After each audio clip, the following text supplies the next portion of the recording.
La fermentation, présentée par Olivia et Gina Lou du groupe 421. Donc, pour commencer, il faut savoir que la fermentation est une méthode de conservation alimentaire qui fait partie de notre quotidien depuis des milliers d'années, et ça, je veux dire, jusqu'à la période de la Mésopotamie. Et donc, il y a même des scientifiques français qui ont découvert que la fermentation daterait même jusqu'à la période néolithique. Elle aurait été découverte dans le but de non seulement conserver les aliments, mais aussi de créer des aliments qu'on aime tant, comme les alcools, les fromages, les pains, etc. Donc, dans le travail qui suit, nous allons vous expliquer ce phénomène en vous divisant le sujet en 3 aspects. Tout d'abord, la fermentation, c'est quoi?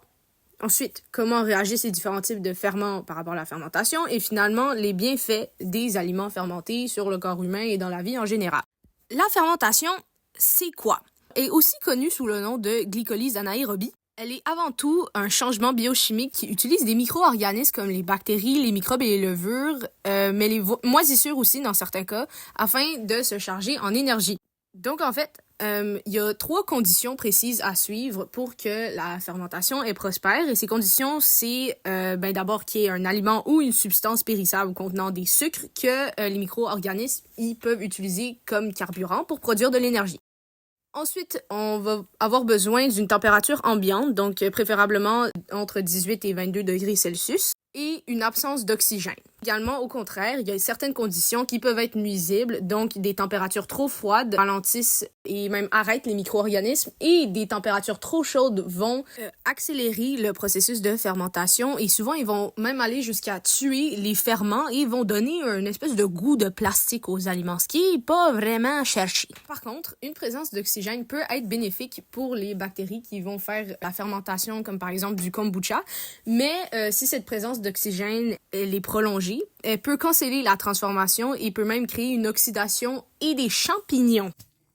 Alors, premièrement, le processus. Donc, pour pouvoir faire de la fermentation, on a besoin d'un élément important qui est les ferments, qui sont des micro-organismes responsables de la fermentation. Donc, il y a 3 types de ferments principaux. Donc, les bactéries, qui sont les plus répandues, puis qui sont la plupart du temps déjà présentes sur l'aliment et responsables de la fermentation productrice d'acide. Ensuite, il y a les levures, qui sont présentes aussi naturellement ou ajoutées et qui sont aussi très répandues. Puis elles se nourrissent de sucre, donc de glucides déjà présents dans les aliments, pour les transformer en alcool et en CO2.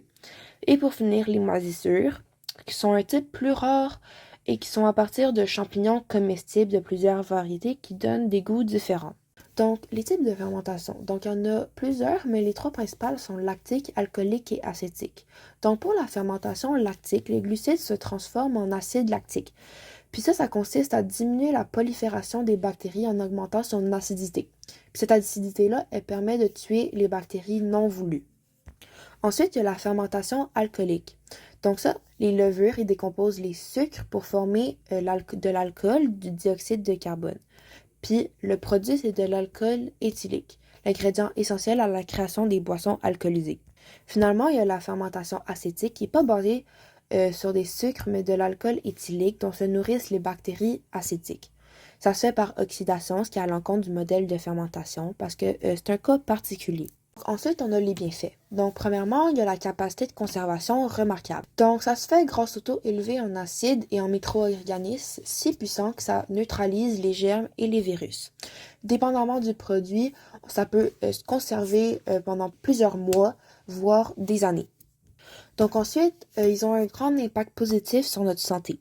Donc, il y a plusieurs éléments de notre environnement qui peuvent venir perturber notre équilibre intestinal, comme les produits transformés ou les antibiotiques.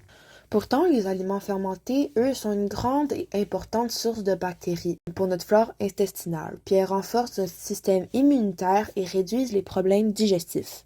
Ces bénéfices sont moins présents dans la nourriture modifiée parce que les ferments naturels, ils ont été remplacés par des additifs chimiques qui permettent de conserver les aliments plus longtemps.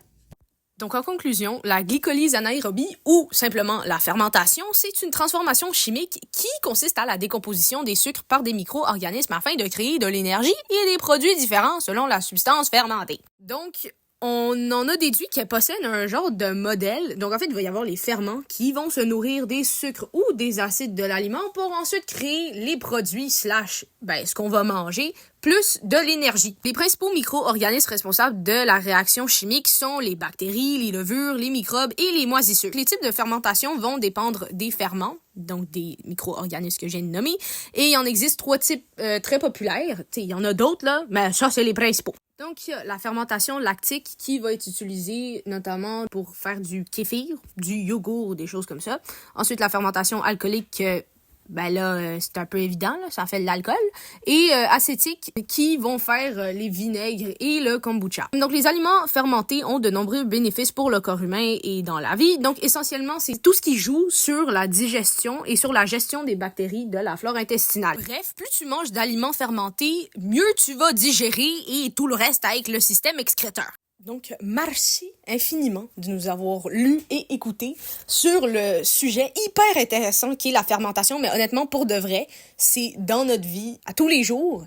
Mais ça n'a jamais été vraiment expliqué. Tiens, on est super habitué d'entendre mon oncle Bernard parler de sa choucroute pis de sa bière, mais sans vraiment savoir comment ça fonctionne. Alors, merci beaucoup de nous avoir écoutés et monsieur, on vous souhaite un très bon temps des fêtes.